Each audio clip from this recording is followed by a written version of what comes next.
मोहतरम जनाब बैरिस्टर असदुद्दीन अवैसी साहब से गुजारिश करता हूँ कि वो तशरीफ़ लाएँ और अपनी बात रखें।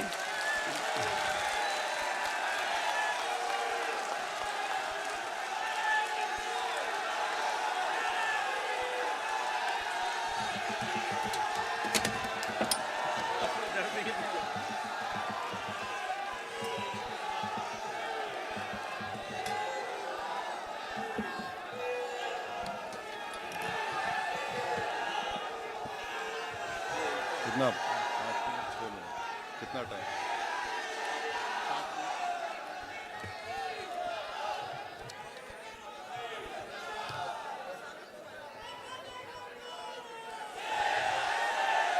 औज़ुबिल्लाहि मिनश शैतानिर रजीम, बिस्मिल्लाहिर रहमानिर रहीम। मोहतरम हज़रत मौलाना खालिद सैफुल्लाह रहमानी साहब, सदर all India Muslim personal law board, शहनशीन पर तशरीफ़ फरमा मोअज़्ज़िज़ मशाइख़ीन उज़्ज़ाम, उलमाए कराम और हमारे वतन अज़ीज़ के नुमाइंदा मुस्लिम ऑर्गेनाइजेशंस के तमाम ज़िम्मेदार, मेरी इज़्ज़तमाब माँ और बहनों, मोहतरम हाज़रीन इकराम, हम और आपने माशाअल्लाह बेहतरीन बसीरत अफ़रोज़ खिताबात को सुना। मैं सिर्फ़ दो तीन बातें आपके सामने रखकर अपनी बात को मुकम्मल कर लूँगा। बीजेपी ने एक 16 पेजेस का एक बुकलेट निकाला है और एक 4 पेजेस का पम्फलेट निकाला है, तो मैं कोशिश करूँगा कि इस बुकलेट का और ये 4 पेजेस का हम पूरा अच्छी तरीके से, हलाल तरीके से पोस्टमार्टम कर सकें। तो उसमें बीजेपी ने उस 16 पेज के बुकलेट में लिखा है कि 70% वफ़ की जायदादों पर कब्ज़ा हो चुका है। तो हम भारत के वज़ीर आज़म से पूछना चाहते हैं, जब आप इस बात का इकरार कर रहे हैं कि 70% वफ़ की जायदाद पर कब्ज़ा हो चुका है, तो आप इन जायदादों पर जो लोग काबिज़ हैं उनको आप मालिक बना रहे हैं लिमिटेशन एक्ट लगाकर। 70% अगर प्रॉपर्टीज़ पर जो लोग काबिज़ हैं, लिमिटेशन एक्ट के एप्लीकेशन पर जो अप्लाई हो चुका है, और मुझे यकीन है कि कई रियासतों में उनको म्यूटेशन करवा के उनको मालिक भी बना दिया गया होगा, तो ये क़ानून नरेंद्र मोदी वफ़ को बचाने के लिए नहीं लाए हैं, वफ़ के काबिज़ लैंड ग्रैबरों को मालिक बनाने के लाए हैं। दूसरा, उन्होंने ये कहा कि पूरे मुस्लिम समाज की ताईद हासिल है। मैं उनसे पूछना चाहता हूं, जो आपके साथ में मीर जाफ़र, मीर सादिक नहीं ठहरे, आपके सामने अबू जहल, अबू लहब, यजीद खड़े हुए हैं और वक्त के फ़िरौन के साथ खड़े हुए लोग। ये मैं और महबूबुल्लाह साहब, हम लोग पार्लियामेंट की कमेटी के रुकन थे। कश्मीर से मीरवाइज साहब आए और कन्याकुमारी तक जितने मुस्लिम तंजीमें हैं, चाहे वो जमीयतुल उलमा हो, जमात इस्लामी हो, और बरेलवी तबके के जमीयतुल मशाइख हो, और जो शिया के जितने ओरिजिनल और जेन्यून तंजीमें हैं, वो सब इस बिल की मुखालिफत किए। हत्ता कि बोरी जमात के शियाओं ने भी उसकी मुखालिफत की। हम पूछना चाह रहे हैं वजीर आजम से कि आखिर ये कौन से लोग हैं जो आपके इस काले कानून की तायीद कर रहे हैं। भारत के 18-19 करोड़ मुसलमानों ने इस कानून को मुस्तरद किया है। वजीर आजम, हम इस कानून को कबूल नहीं करने वाले हैं। यह काला कानून है जो हमारे आइन के फंडामेंटल राइट्स के खिलाफ है। दूसरा, नरेंद्र मोदी ने अपने उस बुकलेट में लिखा कि मुसलमानों में 31% गुर्बत है। हम वजीर आजम से ये बोलना चाह रहे हैं कि ये गुर्बत इसलिए है क्योंकि आपकी जहनियत में फिरका। नरेंद्र मोदी माशाल्लाह सऊदी अरब गए हैं, तो वहां पर मोहम्मद बिन सलमान से या हबीबी बोल के मिलेंगे और भारत देखकर पहचानो।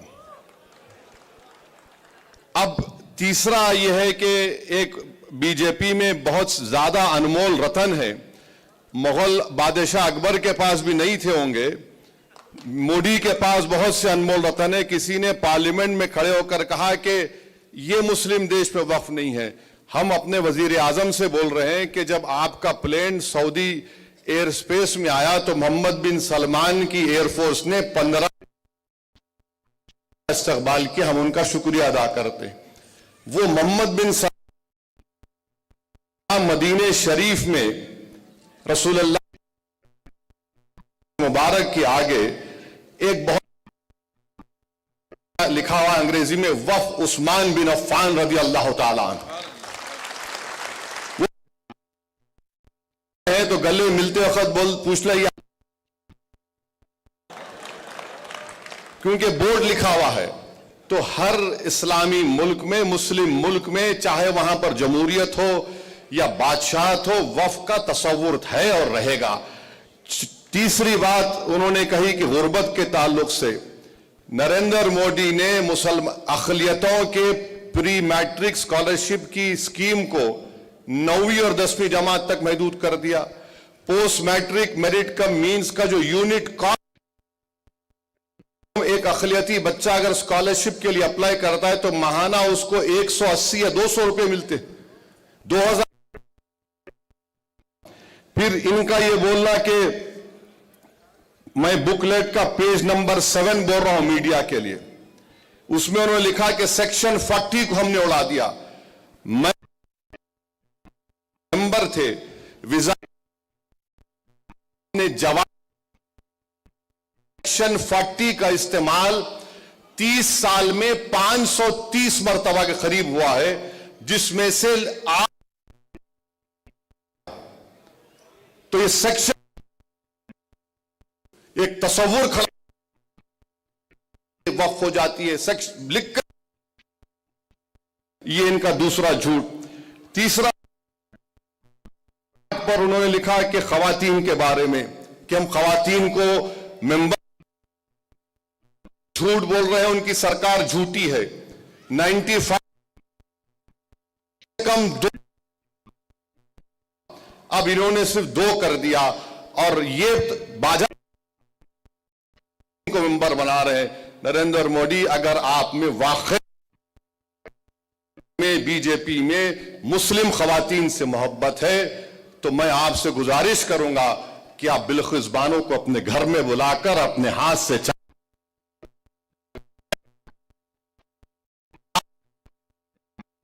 मोहब्बत है, साल से जेल में सड़ रही है तुम्हारे, तो ये कहते हैं कि सफ़े नंबर 11 पर दिल्ली के 123 प्रॉपर्टीज का जिक्र करते हैं उनके इस बुकलेट में।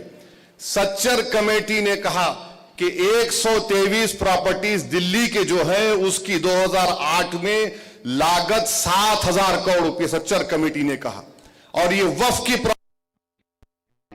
वक्फ बोर्ड को। फिर ये कहते हैं कि हमने सच्चर कमेटी में फुला लिखा है, सच्चर कमेटी ने लिखा कि जो काबिज है उनको हटाने के लिए प्रीमाइसेस ऑफ एविक्शन एक्ट नहीं करते। फिर उसके बाद ये एग्जाम हो गया, कर्नाटका में 2, चेन्नई में 1, पूना में 1, लखनऊ में 1, अहमदाबाद में 1, मीरठ में 1, आसाम में 1, कलकत्ता में 1, यानी 14 लाख एकड़ प्रॉपर्टीज जो वक्फ बोर्ड की है। इन लोगों को इतनी तौफीक हुई कि सिर्फ 9 मिसाल दे सकते हैं आप, और जो अवामी दुश्मन थे ये दे रहे। चेन्नई बैठे, चेन्नई में जब हम गए थे वहां के गांव के लोग आकर कमेटी को बोले कि हमारा कोई मसला, मुहिबुल्लाह साहब बोले हमारे सामने आकर। अब यहां पर उसका जिक्र करते हैं। अच्छा, फिर एक गुजरात के एक मुकाम का जिक्र कर रहे हैं, वो एक जजीरा है, वो जजीरे के ऊपर एक किसी औलिया अल्लाह की मजार है, खबर है, और वहां के मछेरे समंदर में जाने से पहले उनका एक रिवाज है, वो एक बकरा काट के जाते थे। हुआ ये कि जब मुंबई में हमला हुआ तो अजमल कसब जो पाकिस्तान से जालिम किए वो उस जजीरे पर रुक गए, तो छीन लेंगे। अरे उसका वो दहशतगर्द, तो उसकी मिसाल आप दे रहे हैं। फिर आप जाइए कि ये कानून में, फिर नरेंद्र मोदी ने कह दिया कि इस कानून में क्या है कि आपको हिंदू जमीन नहीं दे सकता। अभी चले गए हमारे पंजाब के सिख भाई, संगरूर एक गांव है जहां पर हिंदू धर्म के मानने वालों ने, उनके गांव में कोई मस्जिद नहीं थी तो उन्हें जमीन दी मस्जिद बनाने की। वहीं पर बेंगलुरु में एच.एम. बादशाह नामी एक शख्स ने, सुनिए, एच.एम. बादशाह नामी शख्स ने मंदिर की मरम्मत के लिए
मोदी जी को लेना चाहिए।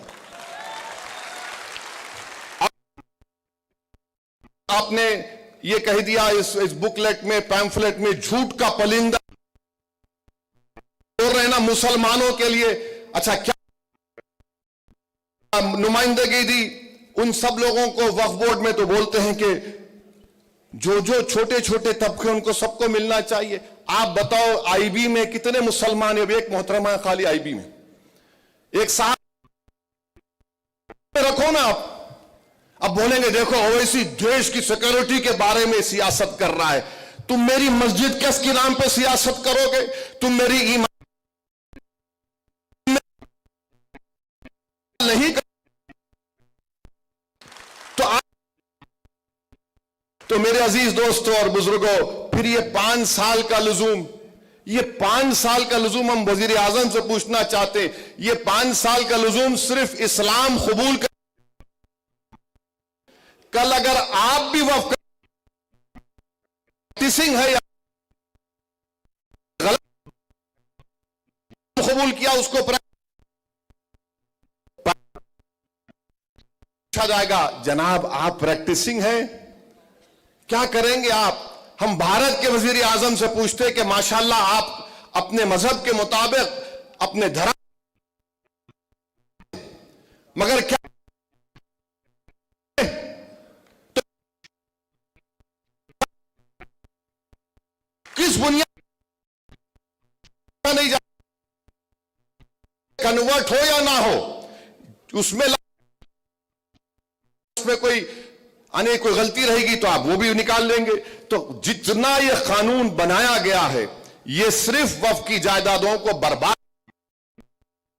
शामबी में मीडिया ने रिपोर्ट किया कि 18 प्रॉपर्टी के नाम पर रजिस्टर कर ली गई, गवर्नमेंट प्रॉपर्टी के नाम पर रजिस्टर कर ली गई। तो मेरे अजीज दोस्तों और बुजुर्गों, मेरी इज्जतदार और मां और बहनों, ऑल इंडिया ये जो प्रोग्राम पूरे मुल्क में आप इसका साथ दीजिए, और ये जो अबू लहब, अबू जहल और हमारे जितने ये जोकर हैं, अब इस अली किसी को मुत्तवली नहीं बना सकते। ये जो लोग मोदी की कह रहा हूं, हजरत सलीम चिश्ती रहमतुल्लाह अलैह की दरगाह में किसी एक शख्स को वहां का मुर्शिद बनाया गया। अगर मैं उर्दू में मुर्शद बोलूं तो उसका उनको जब बनाया गया तो मुझे भी इनविटेशन भिजा दिए कि नहीं मालूम क्यों भिजाए मुझे। तो क्या आप भी गए थे शायद दावत में उनके पास, उनकी जो बन गए गद्दी नशीन जो बन गए उन्होंने, खैर वाला। और कूफी कौन है? मुझे सूफीज्म के बारे में जुनैद बगदादी ने कहा वही सूफी हो सकता है जो दुनिया में मर गया और अल्लाह क्या कर रहे हैं ये मोदी के लिए जिंदा है क्योंकि इनके पप्पा हैं वो। तो वहां पर ये जानशीन बना दिया तो आ सकते। तो ये लोग एक तमाशा कर रहे हैं, और जितने टीवी चैनल पर इन तमाम जोकरों को लाके बिठा रहे, ये तमाम के तमाम एक सेक्शन वक्फ बोर्ड की 70% जमीन पर बताओ हमको, आप कोई नहीं बता सकते। आरएसएस के जा रहा है ये, और इस मुल्क के सेकुलरिज्म को, इस मुल्क की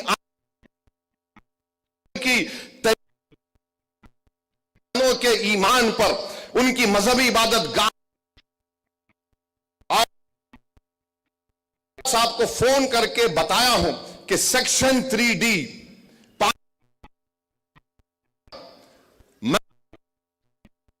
प्रोटेक्टेड मॉन्यूमेंट चले जाएंगे। दिल्ली के 180 एएसआई के मॉन्यूमेंट से वक्फ की ज्यादा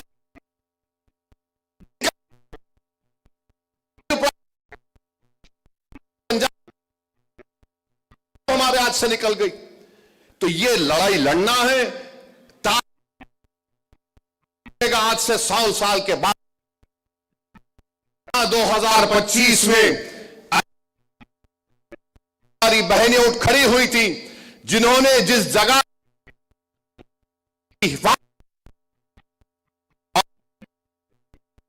करेगा पीछे हम लड़ते, कानूनी कार्रवाई चल रही है, मगर जो सेक्शन प्रॉपर्टी रोज उसको खो रहे। मैं शुक्रगुजार, अल्हम्दुलिल्लाह हैदराबाद में कामयाब एहतजाज किया। हम उम्मीद करते हैं कि देश के कोने कोने में हजार हिंदू, मुसलमान, सिख, ईसाई सब आना है,